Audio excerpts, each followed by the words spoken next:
हाय everyone, मैं हूं Sandeep Chauhan and welcome back to CoinSwitch. अगर आप रेगुलर बेसिस पे क्रिप्टो को ट्रेड या फिर क्रिप्टो में इन्वेस्टमेंट करते हैं तो ये वीडियो आपके लिए बहुत ही ज़्यादा इंपॉर्टेंट होने वाली है। तो इस वीडियो को पूरा एंड तक देखना।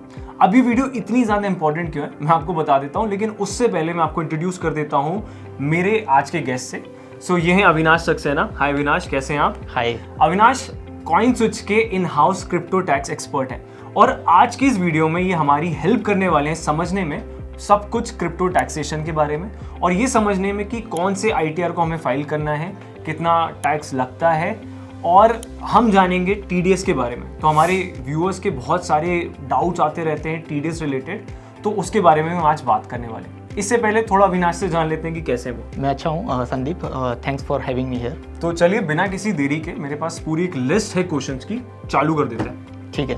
तो सबसे पहले तो मैं चाहूंगा कि आप एक बार हमारे ऑडियंस को रिमाइंड करा दें, उन्हें याद दिला दें कि ये क्रिप्टो टैक्सेशन आखिर आया कब था, कौन से सेक्शन के अंडर आता है, साथ ही साथ क्रिप्टो टीडीएस के बारे में भी आप कुछ बता दें। जी बिल्कुल।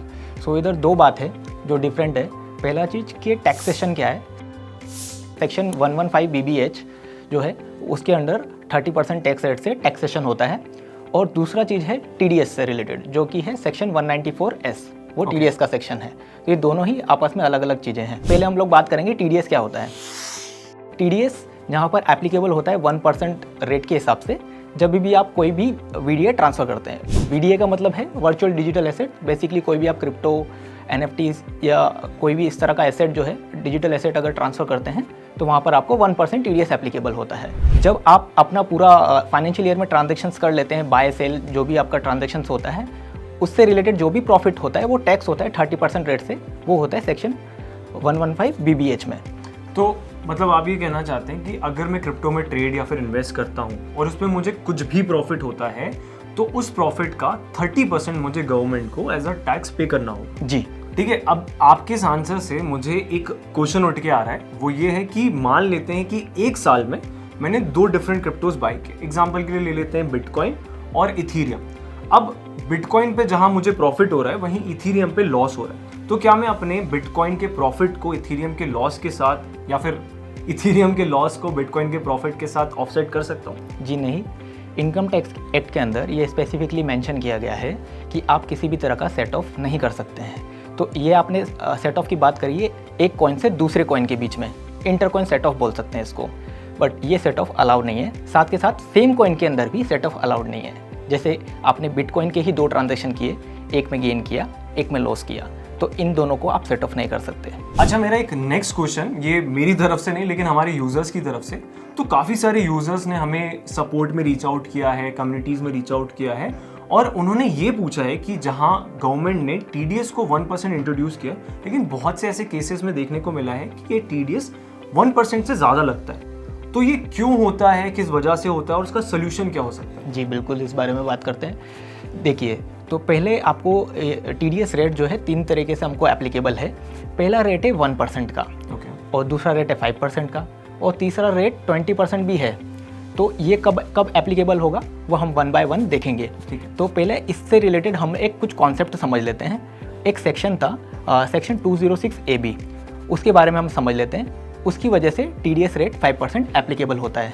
सपोज एक रिटर्न फाइलर है, एक असेसी है, उसने अगर लास्ट फाइनेंशियल ईयर में अपना रिटर्न फाइल नहीं किया तो वो स्पेसिफाइड पर्सन कहलाएगा और उधर उसको 1% की जगह 5% टीडीएस रेट एप्लीकेबल हो जाता है। इसके अलावा अगर कोई पर्सन ने अपना आधार और पैन लिंक नहीं किया तो उसका स्टेटस, पैन स्टेटस इनऑपरेटिव कहलाता है। इसकी वजह से उसको 20% टीडीएस रेट एप्लीकेबल हो जाता है। तो हम समझ गए, जो नॉन स्पेसिफाइड है उनको 1% टीडीएस एप्लीकेबल है, तो 1% नॉन स्पेसिफाइड, स्पेसिफाइड को 5% एंड इनऑपरेटिव को 20%। तो ये चीज़ तो मुझे लगता है हमारे यूजर्स को समझ में आ गई होगी कि अगर आपका रेट ऑफ टीडीएस 5% कट रहा है तो आप किस कैटेगरी में आ रहे हो, 20% कट हो रहा है तो आप किस कैटेगरी में आ रहे हो। अब इसका सोल्यूशन क्या हो सकता है कि यूजर्स इस एक्स्ट्रा टीडीएस से बचने के लिए क्या कर सकते हैं? जी बिल्कुल। तो आप जब भी ये देखेंगे कि वो स्पेसिफाइड पर्सन है तो इसका मतलब उन्होंने अपना रिटर्न टाइम पे फाइल नहीं किया है, तो वो अपना रिटर्न फाइल कर लें और अपने प्लेटफॉर्म को इन्फॉर्म कर दें कि हमने अपना रिटर्न फाइल कर दिया है और आप इस स्टेटस को अपने प्लेटफॉर्म पे अपडेट कर लें। तो इससे उनका टीडीएस 5 की जगह 1% टीडीएस एप्लीकेबल हो जाएगा। साथ के साथ अगर उन्होंने अपना पैन और आधार नहीं लिंक किया है तो वो अपने पोर्टल पे जाके, इनकम टैक्स पोर्टल पे जाके उसको लिंक कर सकते हैं और लिंक करते ही अपने प्लेटफॉर्म को अपडेट कर दें कि मैंने अपना पैन और आधार अपडेट कर लिया है, आप इसे रेट को अपडेट कर ले अपने पास में।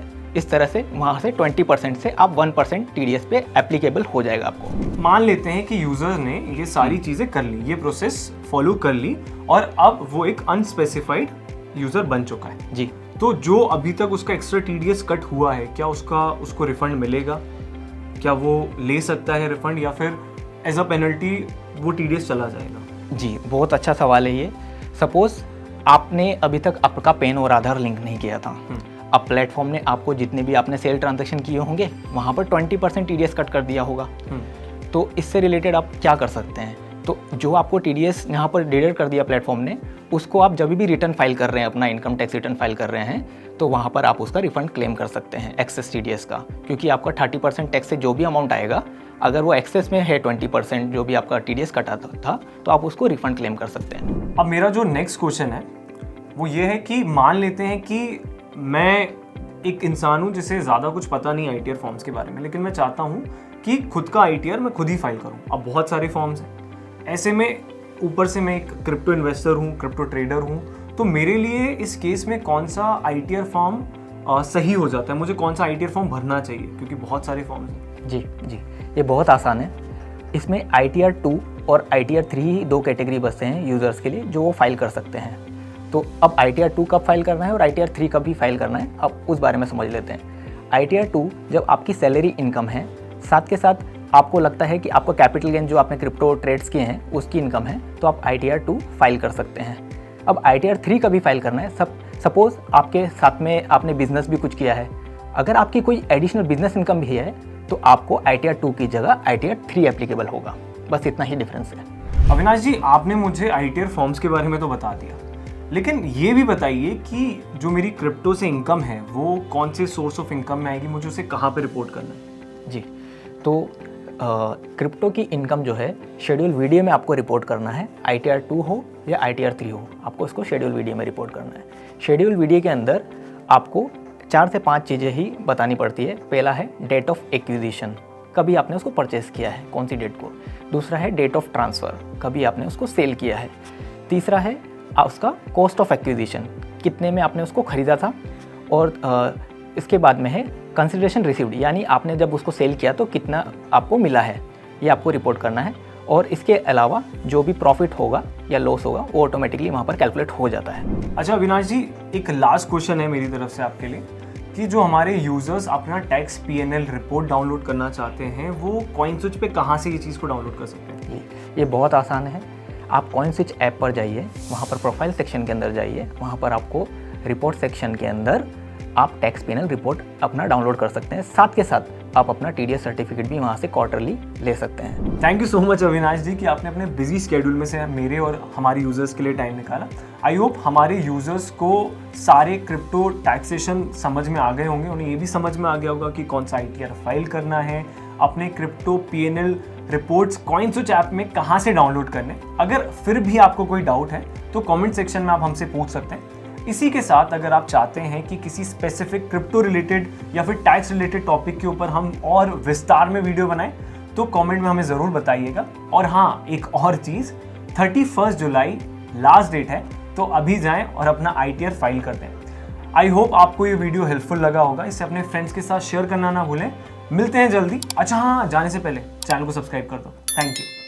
Crypto products and NFTs are unregulated and can be highly risky. There may be no regulatory recourse for any loss from such transactions. For any queries, contact BitCypher Labs LLP at support@crypto.coinsys.co.